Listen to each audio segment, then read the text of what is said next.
who did what. Well, Raymond McGovern is one of the CIA's longest serving spies, I should say former. He served under 7 presidents, and I asked him, what did he make of today's testimony? There is no way that Alexander can square what he's doing with the Fourth Amendment. Fourth Amendment protects citizens against unreasonable searches and seizures.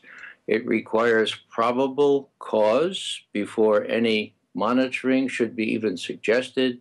It then requires a court warrant, and the warrant has to be based on the particulars of the situation. So these blanket surveillance, this vacuum cleaner approach can in no way be squared with the Fourth Amendment, and no law shall issue that can contradict the Fourth Amendment.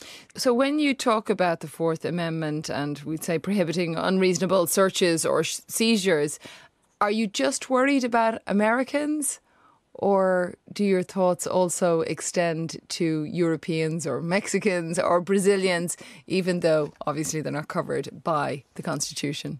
Well, when we go abroad, this is a completely different category of thinking. I'm an intelligence officer, or I was, and I recognize the need to collect all manner of information.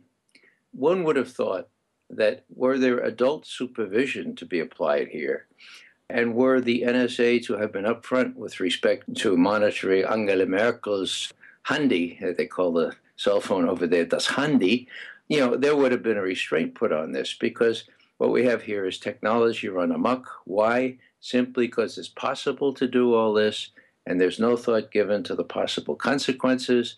Now we're seeing big-time consequences.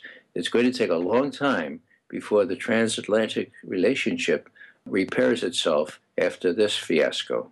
But what about President Obama? With your experience, do you think he knew about the surveillance and sanctioned it?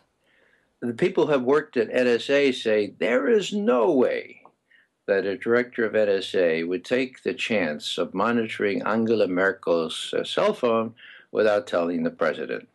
I don't believe that's true. I've watched what is called plausible denial at work throughout my 27-year career. I think it's at least equally, perhaps even more possible or probable, that when Obama was briefed on these programs, he was briefed and outlined. It's not necessary, in the view of these technologists, to tell the president these kinds of things.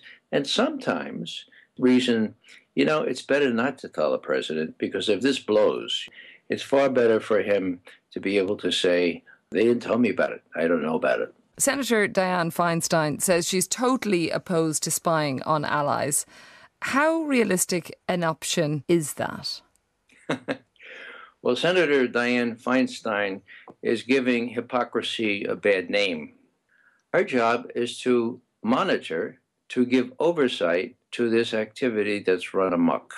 Up until now, she has defended and actually has proposed legislation legitimizing all the things that NSA has done inside this country, okay? She knows darn well that the Fourth Amendment has not been observed, has been trashed by NSA, and for reasons best known to her, she's defended them. And that is Ray McGovern, retired CIA officer. He was a federal employee under 7 presidents, as he says there, 27 years that his career spanned, and his take on today's top story on Newsday.